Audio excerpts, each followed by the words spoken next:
പ്രിയമുള്ളവരെ, ഇതെന്താണെന്ന് മനസ്സിലായോ? ഇതാണ് PGPR മിക്സ് 1, അതായത് പ്ലാന്റ് ഗ്രോത്ത് പ്രൊമോട്ടിംഗ് റൈസോ ബാക്ടീരിയ.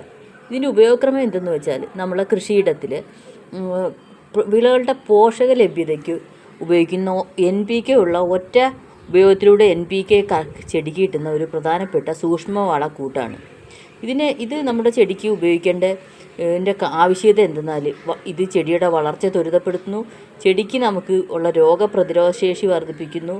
അതുകൂടാതെ നമ്മുടെ മണ്ണിൽ നിന്നുണ്ടാകുന്ന ഒരു ചെടിക്കുണ്ടാകുന്ന പ്രധാനപ്പെട്ട കുമിൾ രോഗം, ബാക്ടീരിയൽ വാട്ടം, പിന്നെ വേരിൻ്റെ വളർച്ച, ഇതെങ്ങനെയുള്ള ഇതിനൊക്കെ ഇത് ഒരു ഫലപ്രദമായ മരുന്നാണ്.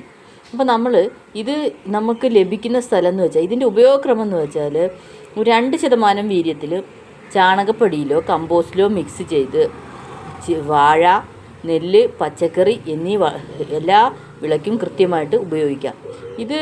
ഇത് നമുക്ക് ലഭിക്കുന്ന സ്ഥലം എന്ന് പറഞ്ഞാൽ കൃഷി വിജ്ഞാന കേന്ദ്രങ്ങളിൽ കിട്ടും. അതായത് കേരള കാർഷിക സർവകലാശാലയുടെ ഔട്ട്ലെറ്റിൽ ഇത് നമുക്ക് ലഭ്യമായി കിട്ടും. അതുകൊണ്ട് ഇത് വളരെ ഉപയോഗപ്രദമുള്ളതും കൃഷിക്ക് പ്രധാനപ്പെട്ട ഉപയോഗിക്കുന്നതുമായ ഒരു പ്രധാനപ്പെട്ട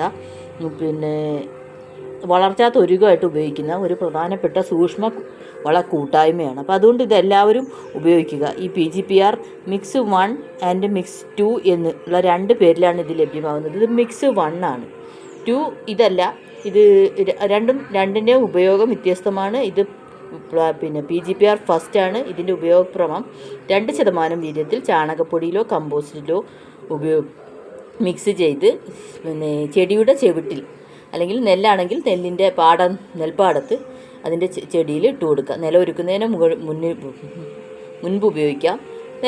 നമ്മുടെ കൃഷി ചെയ്യുന്നതിൻ്റെ ഇടയ്ക്ക് ഇടയ്ക്കിടയ്ക്ക് 2 ആഴ്ച ഇടവിട്ടോ ഒക്കെ ആയിട്ട് നമുക്ക് ഇട്ട് കൊടുക്കുന്നുണ്ട്. യാതൊരുവിധ ചെടിക്ക് ദോഷവുമില്ല. ഇപ്പോൾ കൂടുതൽ ജൈവ കൃഷിക്ക് കൂടുതൽ പ്രാധാന്യം നൽകുന്ന ഈ കാലയളവിൽ PGPR മാക്സിമം എല്ലാ കാര്യങ്ങൾക്കും നിങ്ങൾ ഉപയോഗിക്കേണ്ടതാണ്.